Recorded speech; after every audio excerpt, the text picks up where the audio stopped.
नशा क्यों बढ़ा आने वाली पीढ़ी में, क्यों बढ़ा? इसका रीज़न है कि पेरेंट्स ने अपने बच्चे इग्नोर कर दिए। बच्चों बच्चों के लिए समय नहीं है। नहीं है बच्चों के लिए समय। बच्चों के लिए समय देना पड़ेगा, वो चाहे शहर में चाहे गांव में। हर कोई अंधी दौड़ में दौड़ा हुआ है। दोनों माँ बाप जो हैं वो नौकरी की उसमें बाहर हैं, बच्चे कहीं पढ़ रहे हैं, कोई हॉस्टल में है, कोई कहीं किसी के पास है, और उनको भी वो जो एक वात्सल्य का एक अभाव है वो हम उनको मिलना चाहिए, उनके जो राइट्स हैं। नेचुरली वो फिर उस संगत में पढ़ेंगे ही पढ़ेंगे। और या जो घर में रह रहे हैं अगर, तो उनके पेरेंट्स फिर वो खुद ही नशा कर रहे हैं, तो दोनों तरीके से नुकसान हो रहा है। और अगर हम इन दोनों को फोकस करें इस इशूज़ को, तो हमारी आने वाली जनरेशन भी एक बहुत अच्छी उम्दा और चंबा के बहुत इंटेलिजेंट लोग हैं, और जहाँ है एक नाम बनाते हैं। समाज में अगर नशा बढ़ा है तो इसके लिए माँ बाप भी कहीं ना कहीं जिम्मेवार है, बिल्कुल जिम्मेवार है। माँ बाप की जिम्मेवारी सबसे ज़्यादा है। 75% अगर वो ध्यान देंगे तो 25% समाज या पुलिस प्रशासन या दूसरे लोग वो तो चेक करेंगे। उनको भी अगर हम फैक्ट नहीं बताएंगे, अगर मान लो मैं आपसे शेयर कर रहा हूँ एक बात कि मैं अगर ये बोलूँ, आप मेरे अच्छे दोस्त हैं, और मैं अगर आपको बोलता हूँ कि आपका बच्चा मैंने आज +2 में पढ़ रहा है, लेकिन मैंने फलां जगह देखा और कुछ बच्चों के साथ वो नशे में था, तो आप मेरे से ही लड़ पड़ेंगे कि जी आप ऐसे कैसे बोल रहे हैं, मेरा बच्चा तो बहुत अच्छा है। वो छुपाएंगे। पहले क्या था, आप नोट करें कि हमें अगर गांव का अपना आदमी अगर मिल जाता था, स्कूल में किसी ने देख लिया ऐसी कोई हरकत हुई, तो डरते थे वो घर में, अब जरूर हमें मार पड़ेगी। अब मार का तो समय ही नहीं रहा, न स्कूल में टीचर छेड़ सकते हैं बच्चों को। ऐसे अगर किसी ने हाथ उठाया तो शिकायत हो जाएगी, शिकायत हो जाएगी। टीचर भी डरते हैं, उसका भी वो फ़ायदा उठा रहे हैं बच्चे। या किसी ने जोर से बोल दिया तो घर में बोल देंगे आज पापा मेरे को तो डांट दिया, मम्मा मेरे को ऐसा बोल दिया, वो पेरेंट्स दूसरे दिन स्कूल आ जाएंगे। तो फिर इसलिए अब वो जो टीचर हैं वो भी अपनी स्थिति सोचते हैं, अपना टाइम निकालो, और घर में पेरेंट्स ने बच्चों को 1-1, 2-2 बच्चे हैं सबके, और वो इतने लाडले हैं, उनकी हर फरमाइश पूरी हो रही है। उस फरमाइश में फिर बच्चा पढ़ नहीं पा रहा है। पर ध्यान दिया जाएगा तो बच्चे भी अच्छे रहेंगे, समाज भी अच्छी दिशा में जाएगा। जी नमस्कार, मैं हूं सूर्य प्रकाश बेटा और मेरे साथ है मेरे सहयोगी हितेश परिहार। आज हम जिला आयुर्वेदिक अधिकारी डॉक्टर दिनेश कुमार के साथ बैठे हैं। उनसे जानने का प्रयास करेंगे कि चूंकि उन्होंने यहाँ पर जिला आयुर्वेदिक अधिकारी के तौर पर पदभार ग्रहण किया है और वो चंबा जिले से ताल्लुक़ रखते हैं, सुल्तानपुर के रहने वाले हैं, और सबसे बड़ी बात यह है कि ये सरकार के ओएसडी भी रह चुके हैं। इनको मालूम है कि चंबा की भौगोलिक परिस्थिति कैसी है और उसको कैसे बेहतर किया जा सकता है। और ये भी दिक्कत है कि चंबा जिले के कई आयुर्वेदिक स्वास्थ्य केंद्र खाली पड़े हुए हैं, इनके लिए चुनौती भी है। उस चुनौती से निपटने के लिए क्या कुछ करने वाले हैं, और मैं सबसे बड़ी बात ये कह रहा हूँ कि ये सख्त मिजाज के अफसर हैं।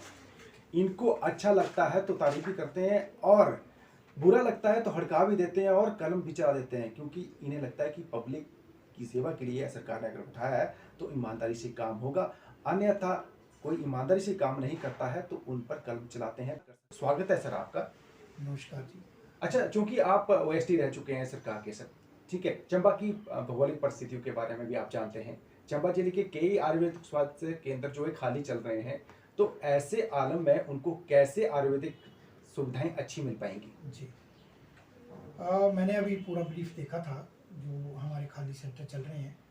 मेरी कोशिश है, क्योंकि अभी एडवांस सरकार के ध्यान में तो मामला लाऊंगा, पर इनको चलाना कैसे है, जल्दी लोगों को सुविधाएं भी मिले, तो डेपुटेशन पे, प्रतिनियुक्ति पे जो नज़दीक का स्वास्थ्य केंद्र होगा वहाँ से हम कोशिश करेंगे आयुर्वेदिक डॉक्टर की या आयुर्वेदिक फार्मासिस्ट की, जो वहाँ से नज़दीक अवेलेबल हो। जहाँ पर खाली है स्वास्थ्य केंद्र वहाँ पर आप डॉक्टर भेजेंगे डेपुटेशन पर, लेकिन डॉक्टर की कमी तो आपके पास पहले ही है, तो अब ये रोटेशन पे भेजेंगे तो फिर तो जो चल रहा है वो भी तो खाली हो जाएगा। उसमें ऐसा है, क्योंकि अगर ऐसा नहीं करेंगे तो फिर वो स्वास्थ्य केंद्र वर्किंग में भी नहीं आ पाएंगे, इसलिए मजबूरी है। फिर कम से कम हफ्ते में 2 दिन जो है वो इस ढंग से 2 दिन, क्योंकि पहले तो पेशेंट्स को प्रॉब्लम आएगी कि आज डॉक्टर नहीं मिल रहा फलानी जगह, लेकिन उसको 2-3 बारी में फिर क्लियर हो जाएगा कि दूसरी स्थान पे भी सेवाएं उतनी जरूरी हैं जितना इस स्थान की हैं। तो एटलीस्ट वहाँ अगर 2 दिन डॉक्टर जा भी रहा है तो डॉक्टर भी अपना जो उसका रूटीन का पेशेंट होगा उसको उतने दिन की मेडिसिन दे के या उसको प्रिस्क्राइब करके ही आएगा, ताकि नए पेशेंट के लिए दिक्कत जरूर होगी। मतलब आप व्यवस्था संचालित करने चाह रहे हैं ताकि जो खाली पड़ रहे हैं उनको भी रूटीन में लाया जा सके। जी। और एक बड़ा इशू चंबा में रहा है सर, आयुर्वेदिक ओपीडी जिला मुख्यालय पर हुआ करती थी पहले, जी आपको मालूम है कब जी हुआ करती थी। जी और जो बुजुर्ग लोग हैं वो जी हमेशा ही डिमांड करते रहे हैं कि उनके लिए जिला मुख्यालय पर ओपीडी खोली जाए, क्योंकि हेडक्वार्टर से बाहर आ गया है, मालूम है आयुर्वेदिक स्वास्थ्य केंद्र चल रहा है, अस्पताल है, लोग आते हैं लेकिन जो रूटीन के हिसाब से जिला मुख्यालय पर आते थे वो नहीं आते हैं। तो इसके लिए क्या व्यवस्था बना सकते हैं आप? बिल्कुल, आपने ये पब्लिक से इतना जुड़ा विषय है, विशेष करके हमारे जो सीनियर सिटीजन हैं उन लोगों के लिए बालू बहुत दूर है और ऐसी सुगमता भी नहीं है कि यहाँ पहुँचें और वो ट्रीटमेंट लेके फिर वापस जाएं। इतना मैं आपके चैनल के माध्यम से ही मेरा ये हेल्थ डिपार्टमेंट से भी अनुरोध रहेगा, अगर हमें वो स्पेस दे देते हैं, मैं विभाग से ये मामला उठाऊंगा। हमें 2 रूम चाहिए सिर्फ, ज़्यादा नहीं है वहाँ। और अगर वो 2 रूम दे देते हैं, मैं सीएमओ साहब से भी रिक्वेस्ट करूँगा, लिखित तौर पे उनको पत्र भेजूँगा और मिलूँगा भी व्यक्तिगत तौर पे भी। और जो सीनियर सिटीजन हैं उनकी स्वास्थ्य की बातों को ध्यान में रखते हुए मुझे उम्मीद है स्वास्थ्य विभाग भी हमें 2 रूम अगर वहाँ दे देता है तो हम ओपीडी जो है उसका एक क्रम जो चंबा में यहाँ चल रहा है उसमें हम वो नियमित जो है वो सेवाएं चंबा में हाँ, क्योंकि आप चंबा से हैं, आप जी। समझते हैं बेहतर स्थिति, तो जी। आपसे उम्मीद रख सकते हैं जो जी। सीनियर सिटीजन है कि वो जी। जिला मुख्यालय पर जो ओपीडी जी। पहले चलती रही थी जी। वैसी ही ओपीडी चला के देंगे, लेकिन आपको स्पेस की कमी है। अगर स्पेस मिलता है तो आप जी। प्राथमिकता के आधार पर वो कमी दूर करेंगे। दूर कर सकते हैं। बिल्कुल हमें स्पेस मिलना, क्योंकि बिना स्पेस के हम कुछ नहीं कर पाएंगे। अच्छा सर, एक और बात रहती है कि जैसे आपके भी स्पेशलिस्ट रहते हैं, गायनी स्पेशलिस्ट हैं, फिर मेडिसिन के स्पेशलिस्ट लेते हैं, जी। लेकिन वो हेडक्वार्टर की बजाय ऐसी जगह पर है जहां पर ज्यादा जरूरत नहीं है। आपको लगता है कि उन्हें डिस्ट्रिक्ट हॉस्पिटल में बुलाकर उनकी सेवाएं ली जा सकती हैं ताकि ज्यादा लोगों को उसका बेनिफिट मिले? बिल्कुल सही कह रहे हैं आप। जो स्पेशलाइज्ड सर्विसेज हैं वो मुख्यालय पे उपलब्ध होनी चाहिए, मैं आपसे बराबर सहमत हूँ। और अभी कुछ दिन पहले की मैं आपसे बात करूं, मैंने होम्योपैथी का जब यहाँ ज्वाइन किया, उसको यहाँ डॉक्टर डेपुटेशन पे आए थे तो यहाँ ओपीडी 80 थी और वो जहाँ गागला हमारा हेल्थ सेंटर है होम्योपैथी का, तो जब मैंने उनको पूछा तो कहते हैं जी 4 या 5 आते हैं। तो मैंने तुरंत उनका वो मामला निदेशालय को भेजा कि एटलीस्ट यहाँ के लोगों की सुविधा के लिए 3 दिन तो इनकी यहाँ कर दो। मतलब जहाँ पर ज्यादा पेशेंट आते हैं वहां पर उनको फैसिलिटी मिलनी चाहिए जो डॉक्टर हैं। अब ग्रामीण क्षेत्रों में जहाँ पर लोग उसकी अहमियत नहीं समझ रहे हैं, तो मुझे लगता है कि हेडक्वार्टर पर ज्यादा लोगों को अप्रोच करने की जरूरत पड़ती है, तो यहाँ पर आप व्यवस्था करवाएंगे? बिल्कुल इसकी व्यवस्था करवाएंगे। जहाँ ग्रामीण क्षेत्र में कम ओपीडी का सवाल है, उसके रीजंस हैं, क्योंकि ग्रामीण क्षेत्र में हमारा जो रूटीन की लाइफ है वो सुबह ही एक एक्सरसाइज के तौर पर ही शुरू हो जाती है। आप देखेंगे जब वो उठेंगे सुबह तो उनकी सुबह सबसे पहले गौशाला के अंदर होती है, और जब वो वहाँ से फिजिकली काम तो उनका वहीं से शुरू हो जाता है, फिर खेतों में जाएंगे तो ऐसी एक्सरसाइज हो जाती है कि उनको छोटी मोटी बीमारियों का तो मतलब ही नहीं रहता। अगर वो आएंगे तो फिर ठीक कोई गंभीर बीमारी लेके ही आएंगे। लेकिन शहर में उल्टा है, शहर में लोग उठेंगे ही 8 बजे तो और रात को सोएंगे भी 2 बजे, और गांव में अगर आप देखेंगे तो लोग जो है बड़ी मुश्किल से 9 बजा पाते हैं जो एक्चुअली खेतों में काम करते हैं। मतलब आपके बोलने का मतलब है कि ग्रामीण क्षेत्रों में बीमारियां कम लगती है, शहरी क्षेत्र में ज्यादा बीमारियां फैलती हैं। ऐसा जो मैंने भी नोट किया, आप देखेंगे आप ही पाएंगे ग्रामीण क्षेत्र में बीमारियां कौन सी हैं ज़्यादा, जो इन्फेक्शियस डिजीज हम कह सकते हैं, जैसे टीबी है तो वो एक दूसरे से फैलने वाली बीमारी है।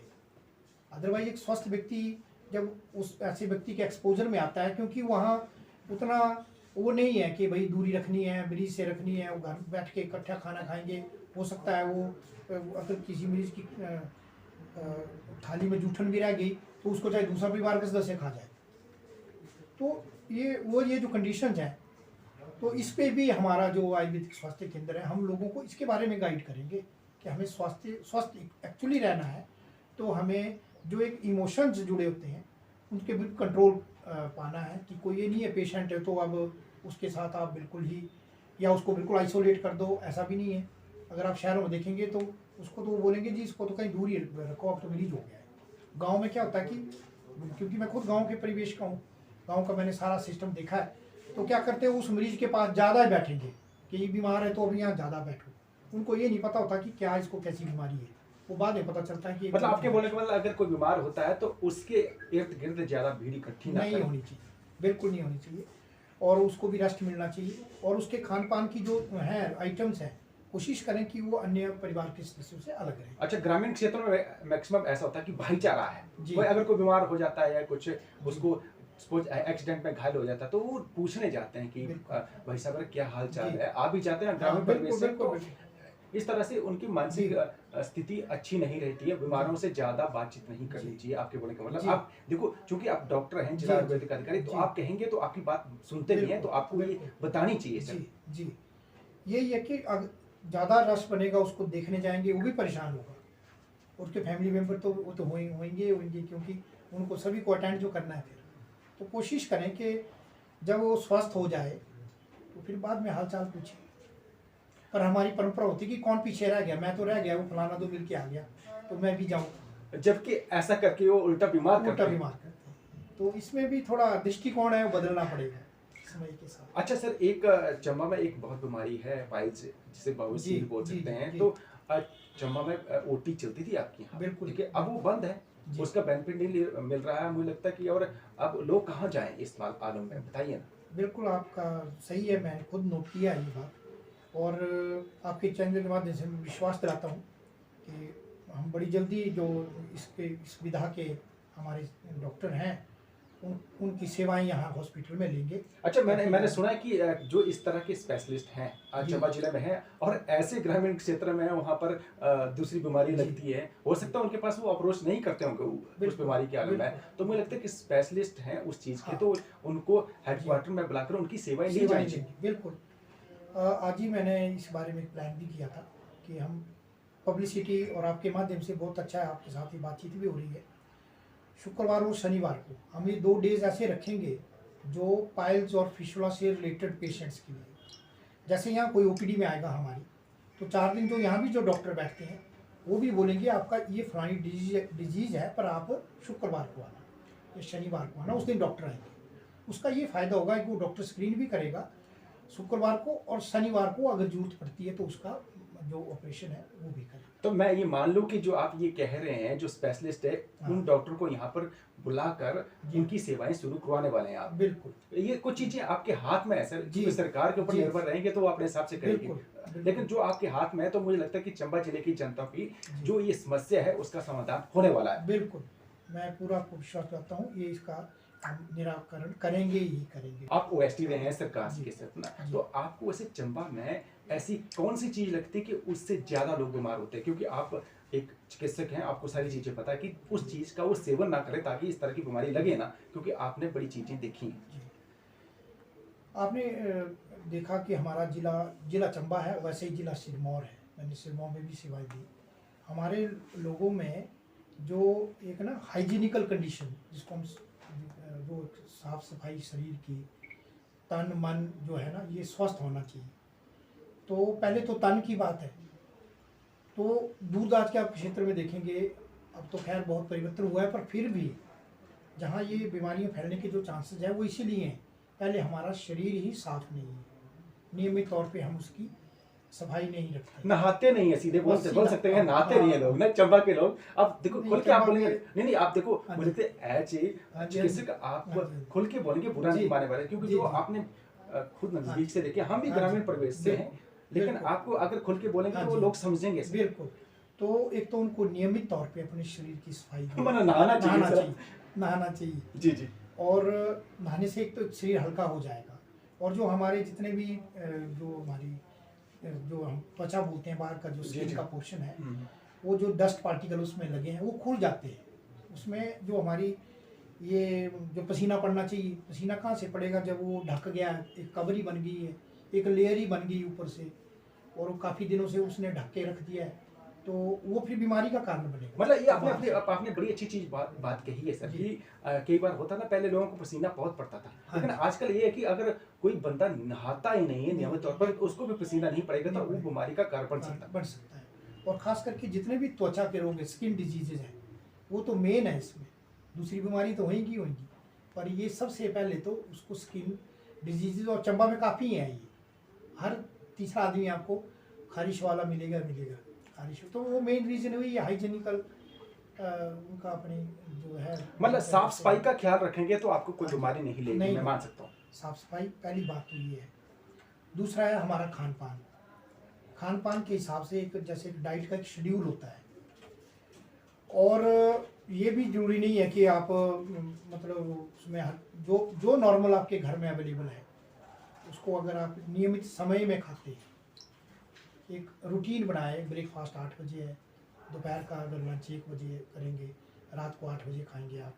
अगर ऐसा आप रूटीन बनी है आपकी, कई क्या करेंगे हमारे कि ब्रेकफास्ट किया, लंच स्किप है, शाम का पता नहीं। फिर अब मैं भी इसी जिले से संबंध रखता हूँ, तभी ये बात कह भी रहा हूँ आपसे, खुल के कह रहा हूँ। फिर शाम को हो सकेगा तो वो नशे की डोज भी ले लेंगे, तो उस डोज का उल्टा प्रभाव पड़ेगा। पेट भी खाली है, सुबह के ही थोड़ा सा कुछ खाया है तो इतना बड़ा गैप है, फिर वो नशा ले लिया, फिर उससे नशे के साथ कोई डाइट नहीं है, उस नशे का न क्वालिटी का पता है, वो पता नहीं कहीं गांव से कहीं से जो लोग निकाल के अक्सर बेचते हैं, और वो फिर समझो वो शरीर को नुकसान करेगी ही करेगी। उसका असर उनके परिवार पे पड़ेगा, बच्चों पे पड़ेगा। जो बच्चे हैं वही देख रहे हैं कि मेरे फादर की स्थिति में है, या उस बच्चे को बोल देंगे तू ही फलाने घर से दारू लेके आ जा, वही वहाँ चला जाएगा। वो बोतल, मैं एक्चुअली प्रैक्टिकली बता रहा हूँ, शायद कईयों को मेरी बात बुरी लगेगी, पर ये व्यवहारिक है। जब वो बच्चा ही भेज दिया तो बीड़ी का बंडल ले आ, या सिगरेट लेके आ जा, या ये दारू लेके आ जा, तो वो भी थोड़ा सा टेस्ट करेगा, मेरा फादर कर रहा है तो मैं भी देखूँ होता क्या है इससे। तो बस फिर उससे उसको भी फिर आगे कहाँ सुधरेगा समाज में। मतलब एटिकेट या तो संस्कार की बात हाँ, कही जाए सीधे से, अगर बिल्कुल। संस्कार अच्छे होंगे तो हाँ जी। बीमारियां भी नहीं रहेंगी, और साफ सफाई पर ध्यान देंगे तो बीमारियां नहीं नहीं रहेंगी। रहेगी। और हम सब कुछ अगर माँ बाप बोले ना कि स्कूल के ऊपर डाल दो, स्कूल वाले सुधारें, ऐसा नहीं है। स्कूल में तो निश्चित समय है टीचर्स के पास, और उस निश्चित समय में वहाँ क्लासेस में 20 बच्चे भी होंगे, 30 भी होंगे, कहाँ ध्यान टीचर दे पाएंगे। हर परिवार को अपने बच्चे का ध्यान खुद रखना चाहिए। और मैं आपसे इसलिए इस बात को, अभी मेरी जैसे जहन में ये बात आई है, नशा क्यों बढ़ा आने वाली पीढ़ी में, क्यों बढ़ा, इसका रीज़न है कि पेरेंट्स ने अपने बच्चे इग्नोर कर दिए। बच्चों के लिए समय नहीं है। बच्चों के लिए समय, बच्चों के लिए समय देना पड़ेगा। वो चाहे शहर में चाहे गांव में, हर कोई अंधी दौड़ में दौड़ा हुआ है। दोनों माँ बाप जो हैं वो नौकरी की उसमें बाहर हैं, बच्चे कहीं पढ़ रहे हैं, कोई हॉस्टल में है, कोई कहीं किसी के पास है, और उनको भी वो जो एक वात्सल्य का एक अभाव है वो हम उनको मिलना चाहिए, उनके जो राइट्स हैं। नेचुरली वो फिर उस संगत में पढ़ेंगे ही पढ़ेंगे। और या जो घर में रह रहे हैं अगर, तो उनके पेरेंट्स फिर वो खुद ही नशा कर रहे हैं, तो दोनों तरीके से नुकसान हो रहा है। और अगर हम इन दोनों को फोकस करें इस इशूज़ को, तो हमारी आने वाली जनरेशन भी एक बहुत अच्छी, उम्दा, और चंबा के बहुत इंटेलिजेंट लोग हैं, और जहाँ है एक नाम बनाते हैं। बहुत हमारे पीछे देखेंगे, एक समय था जब हमारा हिमाचल प्रदेश बना, तो चंबा से ही 10 या 11 IAS ऑफिसर थे शिमला में। कितनी बड़ी बात थी, चंबा के लिए कितनी मान की बात थी। तो आज की डेट में अब इसके बारे में तो मैं कुछ नहीं बोल सकता। मतलब समाज में अगर नशा बढ़ा है तो इसके लिए माँ बाप भी कहीं ना कहीं जिम्मेवार है, बिल्कुल जिम्मेवार है। माँ बाप की जिम्मेवारी सबसे ज़्यादा है। 75% अगर वो ध्यान देंगे तो 25% समाज या पुलिस प्रशासन या दूसरे लोग वो तो चेक करेंगे। उनको भी अगर हम फैक्ट नहीं बताएंगे, अगर मान लो मैं आपसे शेयर कर रहा हूँ एक बात कि मैं अगर ये बोलूँ, आप मेरे अच्छे दोस्त हैं, और मैं अगर आपको बोलता हूँ कि आपका बच्चा मैंने आज +2 में पढ़ रहा है, लेकिन मैंने फलां जगह देखा और कुछ बच्चों के साथ वो नशे में था, तो आप मेरे से ही लड़ पड़ेंगे कि जी आप ऐसे कैसे बोल रहे हैं, मेरा बच्चा तो बहुत अच्छा है। वो छुपाएंगे। पहले क्या था, आप नोट करें कि हमें अगर गांव का अपना आदमी अगर मिल जाता था, स्कूल में किसी ने देख लिया ऐसी कोई हरकत हुई, तो डरते थे वो घर में, अब दूर हमें मार पड़ेगी। अब मार का तो समय ही नहीं रहा, ना स्कूल में टीचर छेड़ सकते हैं बच्चों को, कैसे अगर किसी ने हाथ उठाया तो शिकायत हो जाएगी, टीचर भी डरते हैं, उसका भी वो फ़ायदा उठा रहे हैं बच्चे। या किसी ने जोर से बोल दिया तो घर में बोल देंगे आज पापा मेरे को तो डांट दिया, मम्मा मेरे को ऐसा बोल दिया, वो पेरेंट्स दूसरे दिन स्कूल आ जाएंगे। तो फिर इसलिए अब वो जो टीचर हैं वो भी अपनी स्थिति सोचते हैं, अपना टाइम निकालो, और घर में पेरेंट्स ने बच्चों को एक एक दो दो बच्चे हैं सबके, और वो इतने लाडले हैं, उनकी हर फरमाइश पूरी हो रही है। उस फरमाइश में फिर बच्चा पढ़ नहीं पा रहा है। तो मेरा आपके चैनल से यही अनुरोध है माध्यम से कि बच्चों में संस्कार डालें, बच्चों को सुबह का जो समय है 5 बजे करीब उठने की आदत डालें, उसको पढ़ने के लिए क्या कम से कम 1 घंटा सुबह बैठे पढ़े, फिर नियमित योग या प्राणायाम या जो एक्सरसाइज कोई करना चाहता है जो शरीर के लिए फ़ायदेमंद है वो करे। उसके बाद अपनी साफ़ सफाई शरीर की करने के बाद फिर जब स्कूल के लिए जाएगा फ्रेश होके जाएगा। मतलब बच्चों पर ध्यान दिया जाएगा तो बच्चे भी अच्छे रहेंगे, हाँ। समाज भी अच्छी दिशा में जाएगा। जी। आपने सर योगा शुरू किया है अभी, जब आपने ज्वाइन जी। किया उसके बाद, जी। तो वो नियमित तौर पर योगा हो रहा है, तो ये इस तरह की व्यवस्था बनाई है, तो क्या भविष्य में चंबा जिले के आदर्श सब सेंटर में भी इस तरह की जी। योजना है सर? अब दूसरे स्थानों में भी करेंगे। तो जितने लोग जुड़ने चाहिए, चंबा चौगान में मैंने नोट किया, मैं खुद गया 4-5 बार, पीछे जब टूर में था तब बाहर रहा, लेकिन मैं कोशिश करता हूँ सुबह 6 बजे मैं भी ज्वाइन करूँ। तो लोग घूमेंगे जरूर, देख रहे हैं कोई योगा करने, पर हमारे साथ बैठने में शायद उनको शर्म लग रही है या झिझक रहे हैं या क्या। इवन मैंने खुद व्यक्तिगत रिक्वेस्ट करी कि आप आइए और बैठें, और ये यूज़फुल है आपके शरीर के लिए। तो जो एम्प्लॉयज़ में भी मैं आपसे खुल के शेयर करूंगा, काबिल तारीफ़ है हमारे डिप्टी डायरेक्टर हायर एजुकेशन, वो रोज़ आ रहे हैं, और उनके वाइफ वो फ्लाइंग में मैं मुझे नहीं पता था, वो इंट्रोडक्शन हुई तब उन्हें बताया कि भरमौर में उनकी ड्यूटी है। वो 2 कपल रोज़ आता है, एक रिटायर्ड है कोई जनसाली से, वो आ रहे हैं, बाकी इक्का दुक्का बीच में कोई बैठ गया तो बैठ के आपके बोलने का मतलब कि आपने जो सुविधा शुरू हाँ। की है उसका लोगों को बेनिफिट उठाना चाहिए, और हाँ। फ्री में अगर योगा करवाया जा रहा है तो लोगों को आना चाहिए। लोगों को आना चाहिए। मेरा आपके चैनल से दोबारा अनुरोध है उन सबसे, खास करके चंबा के जो हमारे लोग सुबह सैर सपाटे में निकलते हैं, कृपया करके इस योग प्रोग्राम में बैठे, और जो उनकी क्वेरीज हैं, जो कुछ पूछना है वो हमसे पूछे, बात करें। इतना किसी बीमारी के हिसाब से आने वाले समय में हम बीमारी के हिसाब से योगा करवाएंगे, कैसे कर, पर पहले जो स्वास्थ्य की दृष्टि से पहले इस पे तो करें। अच्छा, बहुत बड़ा प्लान है आपका, फ्यूचर में हम आपसे फिर से बात करेंगे। तो आज इन्होंने बड़ी बेबाकी से आयुर्वेदिक विभाग की जो योजना है वो रखी है। उम्मीद है इन योजनाओं का लोगों को बेनिफिट मिलेगा, और मैं आपको बताऊं कि ये बहुत पॉजिटिव इंसान है। जिला आयुर्वेदिक अधिकारी तो हैं, लेकिन इनको लगता है कि अगर किसी की हेल्प हो सकती है, वो कैसे हो सकती है, ये जरूर करने वाले हैं। सरकार के OSD भी रह चुके हैं, तो सारी चीज़ें समझते हैं, और चंबा को इनका बहुत बेनिफिट मिलने वाला है। बहुत बहुत धन्यवाद। नमस्कार, बहुत बहुत धन्यवाद।